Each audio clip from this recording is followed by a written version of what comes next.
Good evening, Canterbury. I'm Mike Yardley. Welcome to NewsMakers. Well, in 5 weeks' time, Christchurch will elect or re-elect a mayor.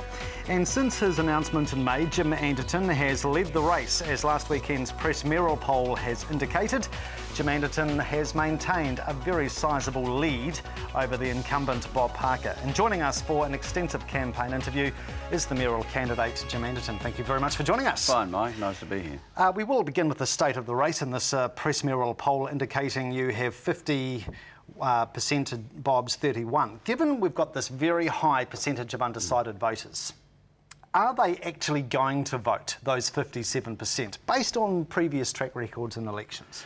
Well, if the 78% of the poll who said they were going to vote actually vote, it'll be the highest local body election in the history of the country. So I'd say the chances are they're not all going to vote. And in a way, I have to say for good or ill, I'm old enough in the tooth not to take too much notice of polls. I mean, I've seen people lose from impregnable positions, and I've seen people win from impossible positions. Kevin Rudd was the Prime Minister of Australia 3 months away from being a backbencher in hospital, so, anything can happen. Do you feel like you've got this contest under control? Well, we had a planned strategy for this campaign to start on day one and end the second after the last vote is counted, and that's what we're going to do. So regardless of what the polls were saying, good or ill, we had our plan and we're stuck to it and we're going to.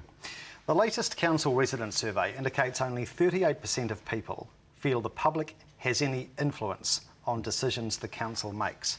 How will you change that? Well, I think the first thing is the processes in the council have driven that. No council committees. So people turn up at a council meeting, even if they can, if it's not held in secret, and give their viewpoint. But the die's already cast. The recommendations of the officials are already there. The council's got a stack of papers like this. It's very easy to just rubber stamp the recommendations, and that's what happens. So the elected representatives are not really driving the agenda of the council. I think there's a perception of that in the public arena, that people feel it's a done deal.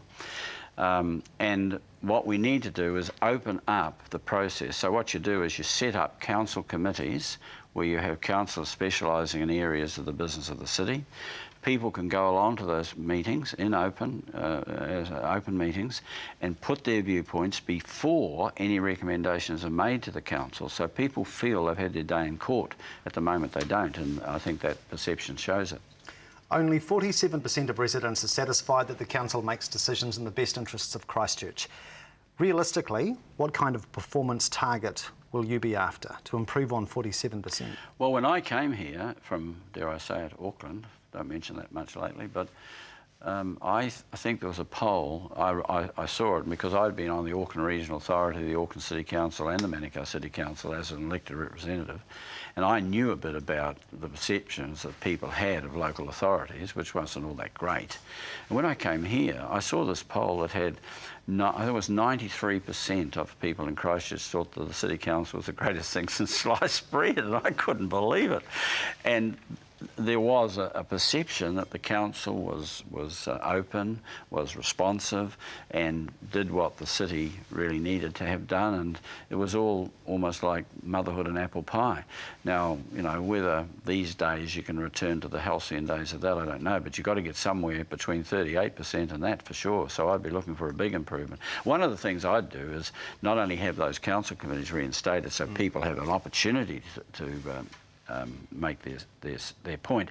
But I would take the council out into each ward once a year. There's 7 wards, fortnightly meetings, so you have 7 meetings, 1 in each of the wards. So you take the whole council out with the officials and all the rest of it, and you force them away to address the issues in those areas and let people come to the meeting and see how it operates and have a chance to have their say about their ward. And then you also 3 or 4 times a year, you'd have people's forums where all people invited in to say what they thought about what the council was doing, what needed to be done, and then report back at the next meeting on what action you'd taken. All right. Bob Parker has pledged to usher in a new era of openness. He's been talking about open workshops and open staff culture, open consultation, open communication. Now, I know you're going to say this is a very late conversion, but should he at least be applauded for acknowledging the disconnect? Well, I think you have to, don't you, when you see the figures. And Bob, was open to the pressure of public opinion and all the rest of it. And it's good. Do you think he's sincere?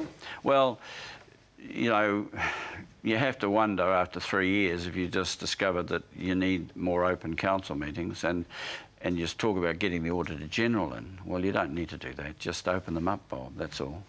And okay, fine, we're doing this, but the election is about, as it always is, accountability for what you've done. The incumbent has to stand there and say, this is my record and you judge me on that, as well as say, I'm planning for the future. That's fine.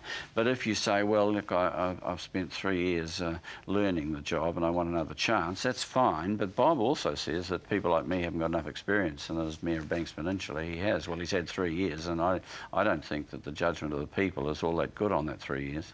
The committees you talk about, reinstating those, will those committee chairs be appointed by you? No, we'll have councillors giving their views on that.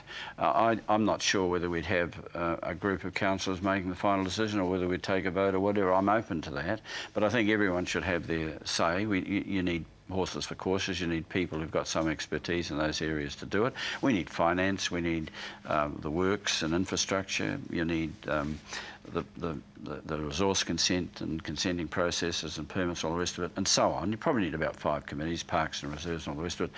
And then you have special attention given by certain councillors who then come to the council meeting once a fortnight and give that expertise to the council. That's how cabinets work, and it works well. Would it be your preference to have 2021 council chairs? Not necessarily. I mean, I think you have the best person for the job.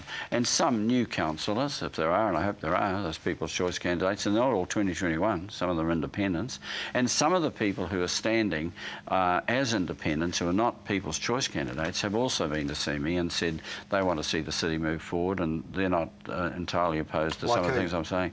It would be unfair to say, because, they didn't come to me and expect that I would then go and announce their names on television.